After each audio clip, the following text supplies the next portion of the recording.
안녕하세요. 2월 22일 김태훈의 현명한 주식 투자 방송 시작하겠습니다. 오늘은 SKC에 대해서 말씀드리겠는데요. 이 SKC라는 업체가 이제 필름을 만드는 업체로 많이 기억하시는 분들이 있을 겁니다. 하지만 지금은 그 작년 2022년으로 이제 필름 만드는 사업부를 아예 접어버렸습니다. 매출 한 1조 정도 하는 사업부인데도 불구하고 접을 수밖에 없는 이유가 이 중국 업체들하고 이 필름 경쟁에서 만들면 만들수록 손해보는 그런 사업 구조가 돼버렸어요. 완전히 그 레드오션이 돼버린 거죠. 그래서 아예 그냥 그 사업부에 철수를 하고 거기에 들어갈 돈을 이 동박 제조하는 전기차 배터리 소재 쪽에 집중적으로 투자하는 쪽으로 사업 전략을 아예 바꿨습니다.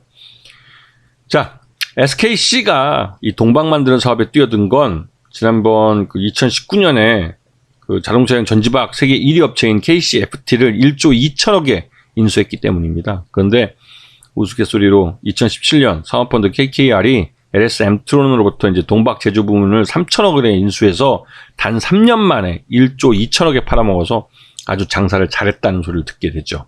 이때만 해도 SKC가 그 아주 바가지를 단단히 썼다는 말이 나왔습니다. 하지만 SKC가 인수를 하고 나서 이 KCFT 이게 이제 인수하는데 이제 1조 2천억이라는 거금이 들어갔는데요. 그 거금이 들어간 데에도 불구하고 이 업체는 바로 동박 세계 1위를 찍었습니다. 2021년에 이제 세계 1위를 찍어버렸죠. 자, 이제 동박 제조 공정을 쭉 보시면 뭐 아시겠지만 이 구리를 전기로를 통해서 녹입니다. 그래서 전기가 많이 사용되죠. 그 전기료가 이 원가의 큰 부분을 차지합니다. 그리고 SK 넥슬리스라고 이제 이 업체를 이름을 바꿔서 지금에 이르고 있는데 이 업체의 생산 공장은 우리나라 정읍에 있습니다. 그리고 해외에 지금 공장을 한참 짓고 있죠. 이렇게 생산량을 늘리는 것은 그 주 고객사인 LG 엔솔이 세계 그 글로벌 시장에 진출하면서 동반해서 진출했기 때문입니다. 예. 자, 그리고 작년 실적을 놓고 보면 매출 외형이 2021년 비해서 2022년에 모두 늘어난 걸 알 수 있어요. 이 필름 사업을 중단했는데도 불구하고 매출이 이렇게 늘어난 것은 그만큼 기존 2차전지 소재나 화학이나 반도체 소재 쪽에서 충분히 실적을 내고 있기 때문에 그렇습니다. 그리고 특히 이제 2차전지 동박 소재, 동박이 굉장히 빠르게 성장해주고 있죠. 이 부분은 그 영업이익도 함께 늘고 있는 아주 양호한 사업부를 할 수 있습니다. 그래서 작년에 하지만 이제 이 전기로 이제 이 구리를 녹이다 보니까 전기료가 이제 인상된 측면도 있고 그런 쪽에서 비용이 좀 많이 들어가서 전체적으로 SKC의 또 그리고 이 사업 중단에 따른 비용을 한꺼번에 다 계산해 버렸어요. 그래서 이게 일시적으로 비용이 많이 들어가기 때문에 올해 2023년에는 이러한 부실이 발생하지 않을 겁니다. 그래서 아싸리 그냥 2022년은 버리는 해라고 치고 여기다가 부실을 다 때려 박은 거예요. 그래서 SKC는 그래도 나쁠 건 없다 이거죠. 2023년에. 그리고 2023년 가이던스 보면 매출도 한 20% 정도 늘어날 것 같고 총 투자비도 한 30% 정도 늘어납니다. 그리고 투자 계획은 주로 2차전지 쪽에 투자가 되고요. 이쪽이 이제 마진이 좋기 때문에 그렇죠.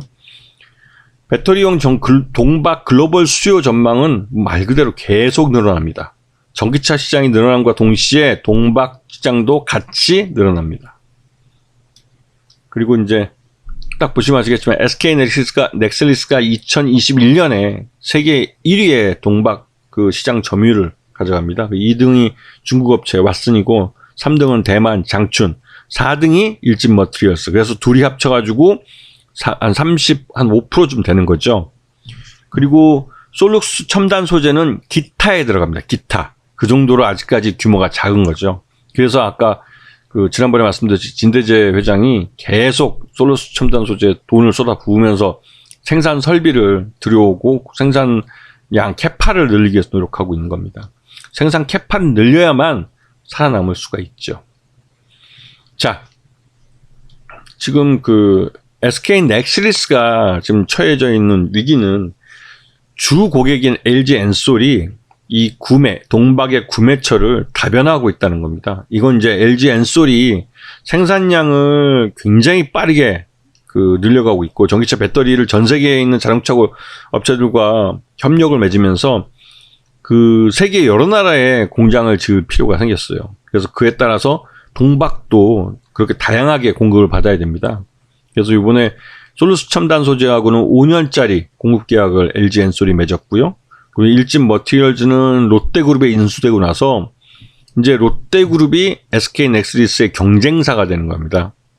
그래서 SK그룹과 롯데그룹이 LG그룹의 납품권을 두고 이제 경쟁하는 관계가 돼서 좀 우습긴 하죠. 그래서 일진 머티리얼즈도 롯데가 인수하는 게 마무리되면 납품을 할 거고, 근데 고려아연도 요번에 동박 제조 사업에 뛰어들어서 올 3분기부터 양산을 할 거라고 합니다. 그러면 그걸 이제 납품을 하겠죠. 주로 이제 LG 엔솔이 받아갈 것 같은데요. 그렇게 되면 그만큼 SK 넥슬리스의 시장을 빼앗기게 되는 겁니다. 그런데 SK 넥슬리스는 국내 내수 시장인 어떻게 보면 LG 엔솔의 시장을 놓치게 돼 있기 때문에 해외로 나갈 수밖에 없죠. 그래서 노스볼트라는 이 유럽의 이제 폭스바겐하고 볼보에 납품하는 전기차 배터리 업체입니다. 여기에다가 이제 동박을 납품하기로 5년 동안 장기 계약으로 1조 4천억짜리 계약을 맺은 거죠. 이거는 이제 SK 넥슬리스도 살겠다고, 왜냐면 계속 투자를 해서 지금 공장이 늘어나고 생산 캐파가 늘어나는데 오히려 물건을 받아줄 LG 엔솔이 이 구매처를 다변화해 버리니까 당황할 수밖에 없죠. 그럼에도 불구하고 SK 넥슬리스는 자신들의 이제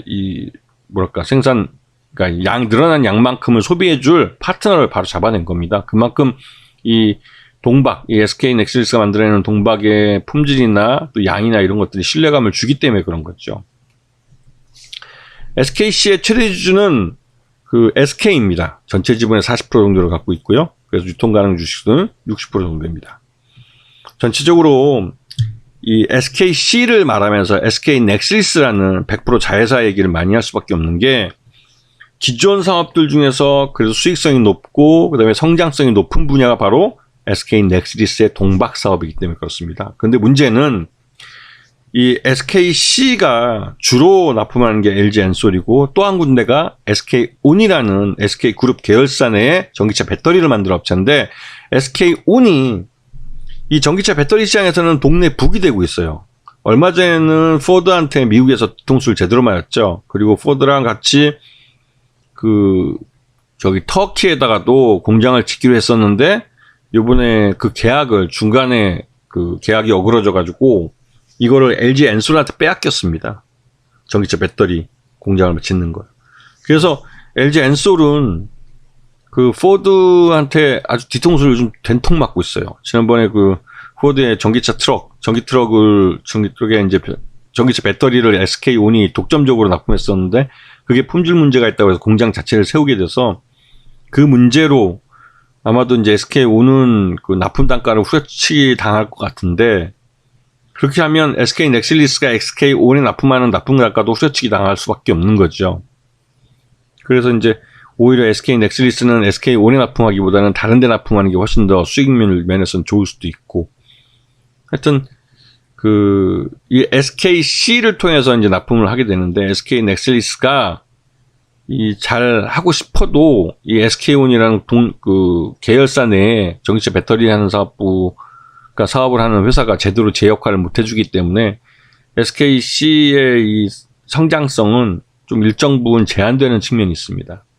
올해 이제 SK 엔솔에 납품하는, 그러니까 LG 엔솔에 SKC의 계열사인 SK 넥슬리스가 납품하는 양이 얼마큼 줄어드냐에 따라서 SKC의 실적이 결정될 것 같은데, 지금 분위기를 보시면 아시겠지만 SKC는 지금 현재 이 상태에서 벗어나기가 지금 쉽지 않아요. 그래서 성장성이 있다고 생각해서 매출 1조짜리 사업부인 필름 사업부도 접어버리면서 투자를 집중적으로 했던 사업부인데, 이 사업부에 이제 주로 물건을 사가는 LG 엔솔이 이 공급처 다변화를 해버리니까 SK 넥슬리스는 좀 당황되게 되는 거죠. 그래도 이 기존에 만들던 실력이나 또 동박의 품질이 좋기 때문에 바로바로 이제 다른 수요처를 찾아내서 늘어난 생산량만큼은 수요처를 찾아서 이제 공급하게 됐는데, 그래도 여전히 불안하긴 하죠. SK온이 제 역할을 해준다면 SKC는 상당히 주가도 많이 오를 겁니다. 하지만 SK온이 지금처럼 저렇게 빌빌거리고 헤매고 있으면 SKC도 굉장히 어려워질 수 있죠. 가장 좋은 건 SK온 사업부를 현대차나 기아에다 팔아버리는 거죠. 그렇게 되면 SKC는 삽니다.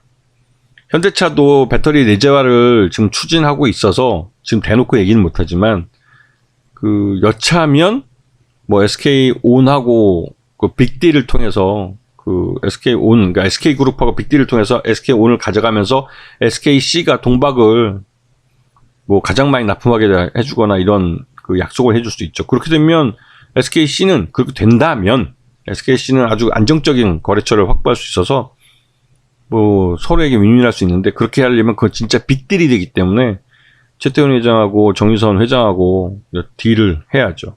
이제 그렇게까지 되려면 아직도 SK온이 좀 더 망가져야 됩니다. 지금도 뭐 만찬이긴 한데, 왜냐면 아까도 말씀드렸지만 그 그러니까 LG 엔솔과 이제 미국 북미 지역에서 이 영업 비밀 유출 관련해서 소송을 해서 이제 화해비로 1조 원을 좀 보상하고, 또 거기에 더해서 로열티로 1조 원을 향후 더 주기로 약속을 한 상태에서 약 2조 원 정도를 SK온은 그 LG 엔솔에게 부담을 지고 사업을 하고 있기 때문에 이 전기차 배터리나 이 가격을 인하하는데 한계가 있습니다. 그래서 경쟁력이 좀 떨어지죠.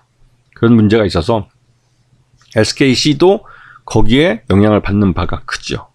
네. 그런 것들 염두에 두시고 SKC를 보셔야 됩니다. 다른 동박업체들하고 다르다는 거. 물론 지금 시장 점유율 1위일지 모르지만 그 1위라는 위치에서 말 그대로 이제 규모의 경제를 달성했기 때문에 더 싼 가격에서 납품을 할 수 있냐? 그렇지 못하다는 거죠. 그런 한계가 좀 있어요. 그래서 솔루스보다도 못할 수도 있다. 그런 생각이 좀 듭니다. 네. 자, 오늘 방송 여기서 마치겠습니다. 감사합니다.